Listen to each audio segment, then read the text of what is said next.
আমরা বাংলাদেশের সুশাসন চাই, আইনের শাসন চাই, ন্যায় বিচার চাই। বিগত সময়ে যে অপরাধগুলো ঘটেছে, এই সমস্ত সকল অপরাধ বাংলাদেশে যেন পুনরাবৃত্তি না ঘটে, আমরা এটা প্রত্যাশা করি।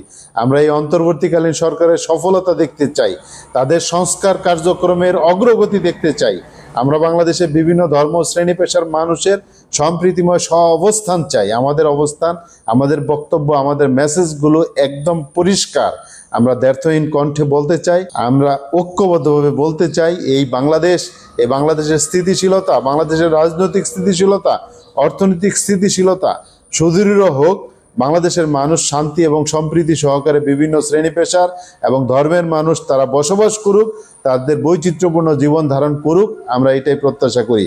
আমরা এদেশে উগ্র জাতীয়তাবাদ প্রত্যাশা করি না, এদেশে উগ্র ধর্মান্ধ গোষ্ঠীর আত্মপ্রকাশ আমরা প্রত্যাশা করি না।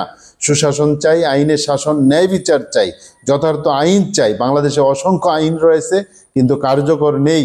বাংলাদেশের দুর্নীতি অব্যাহতভাবে বৃদ্ধি পাচ্ছে, এই সমস্ত দুর্নীতির অবসান চাই।